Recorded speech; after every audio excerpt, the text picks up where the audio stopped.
Havendo Deus antigamente falado muitas vezes e de muitas maneiras aos pais pelos profetas, a nós falou-nos nesses últimos dias pelo Filho, a quem constituiu herdeiro de tudo, por quem fez também o mundo, o qual, sendo o resplendor da sua glória e a expressa imagem da sua pessoa, e sustentando todas as coisas pela palavra do seu poder, havendo feito por si mesmo a purificação dos nossos pecados, assentou-se à destra da majestade nas alturas.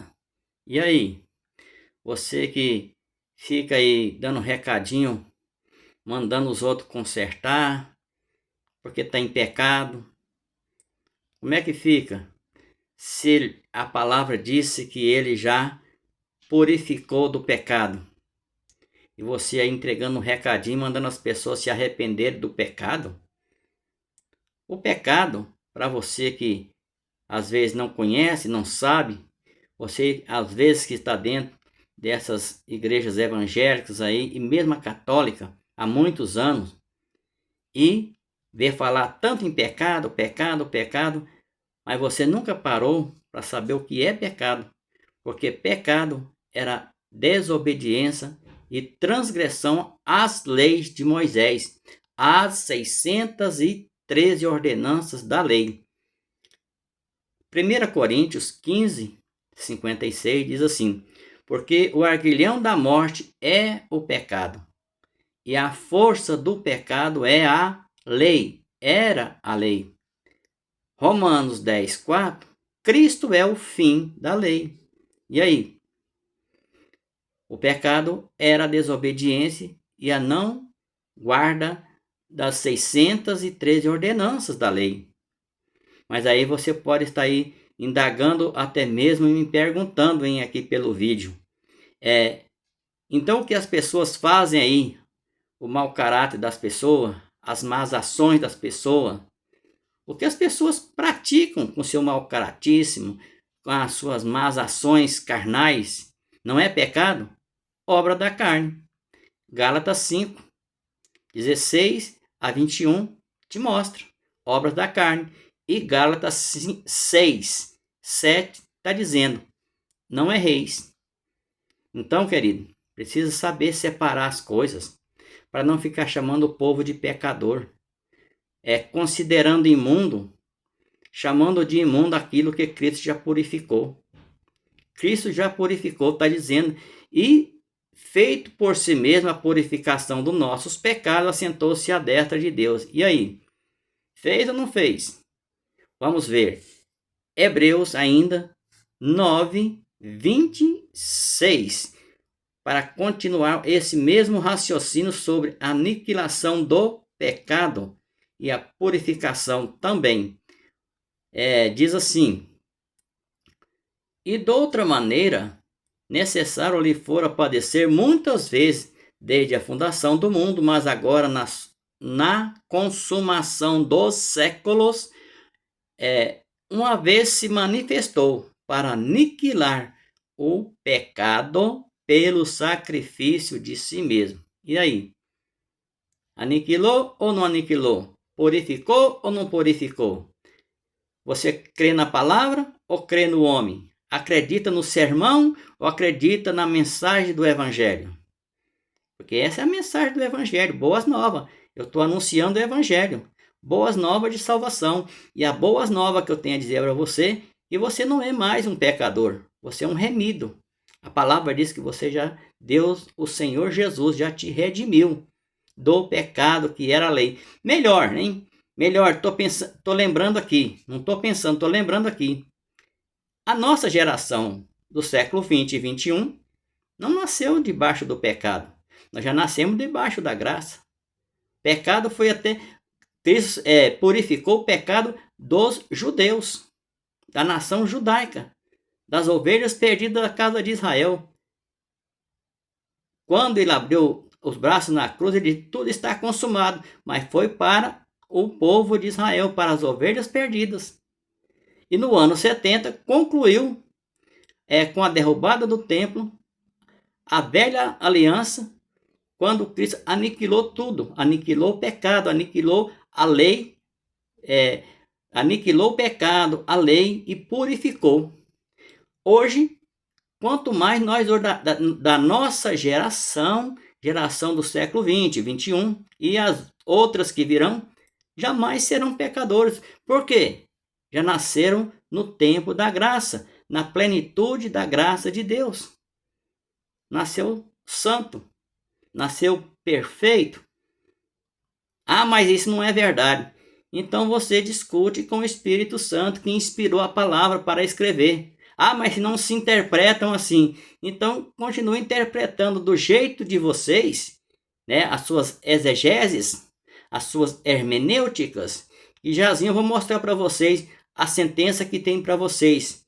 Vocês que devem aí criando exegeses, ou exegese, se não me falha a memória, né? Desculpa aí, eu não sou professor, nem tenho formação teológica, nem tão pouco jornalística, e tenho um pouco de dificuldade em linguística também. Não precisa me criticar, você que está do outro lado aí, porque eu sei que você também não é perfeito quanto a mim também. Tudo bem. Então, está escrito, Cristo já purificou, já aniquilou o pecado dos judeus, da turma dele, da primeira geração.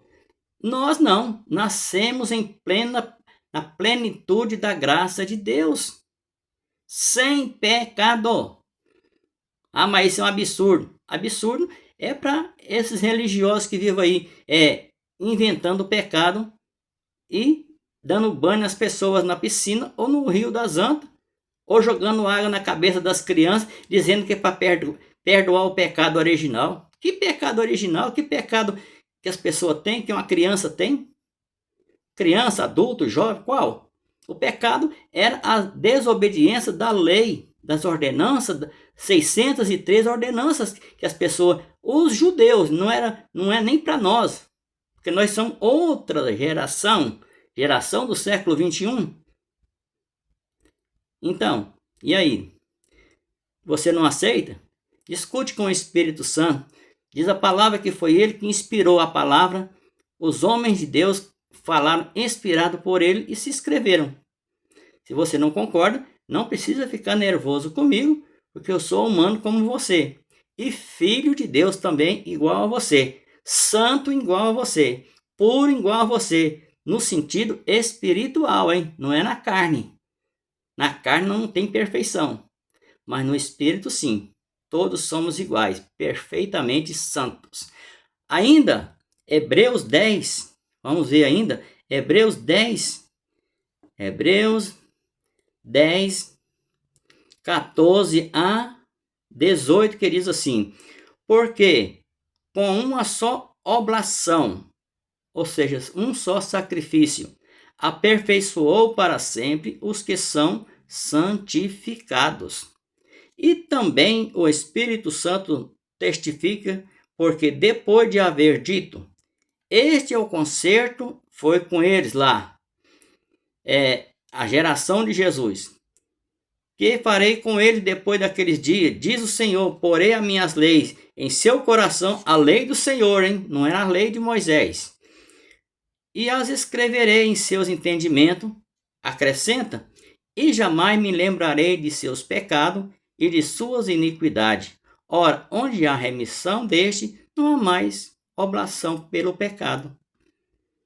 Isso eu quero deixar bem claro, porque às vezes a gente vê pregar aí sobre pecado e às vezes confunde, não se lembra que Jesus veio para buscar e salvar as ovelhas perdidas da casa de Israel.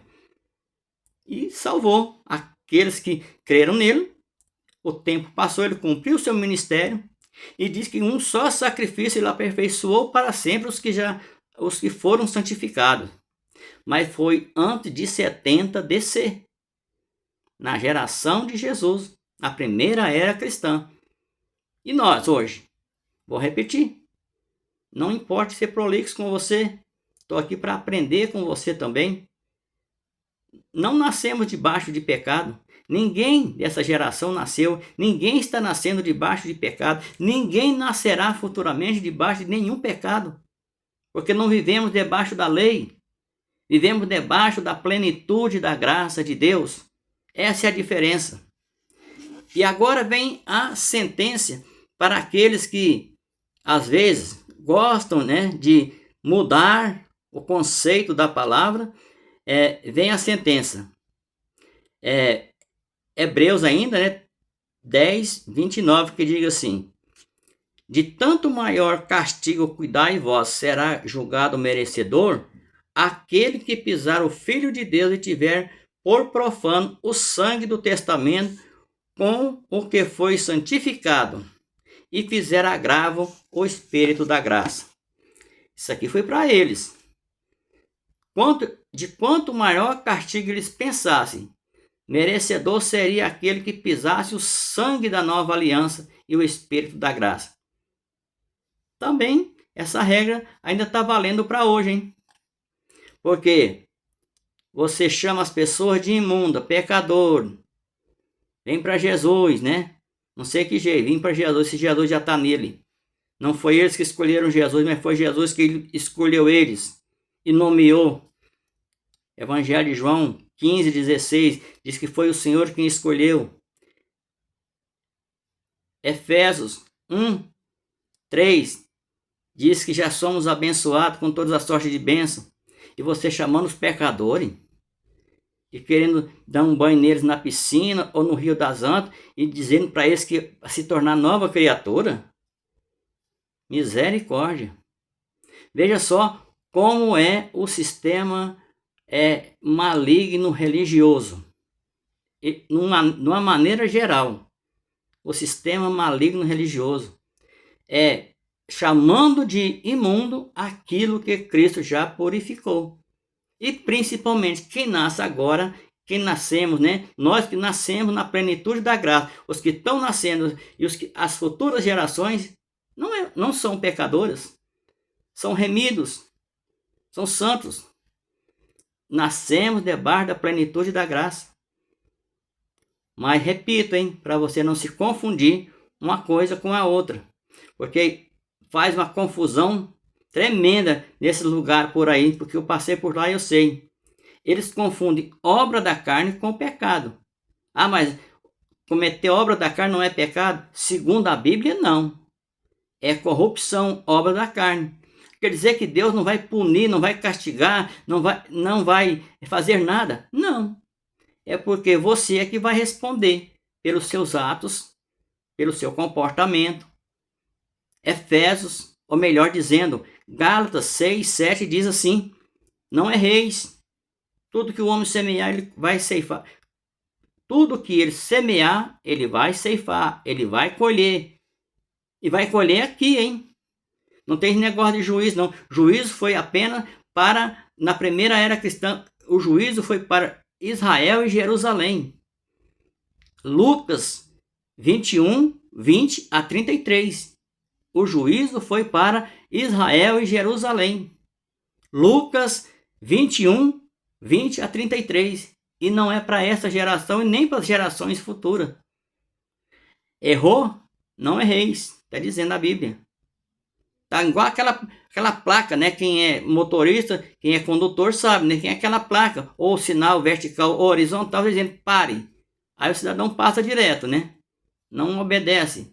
Ou o semáforo está vermelho e ele avança. Sabe que não pode avançar e avança.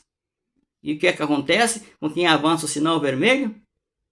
No mínimo é multado. Quando não é multado, provoca um acidente e aí o mal é grande.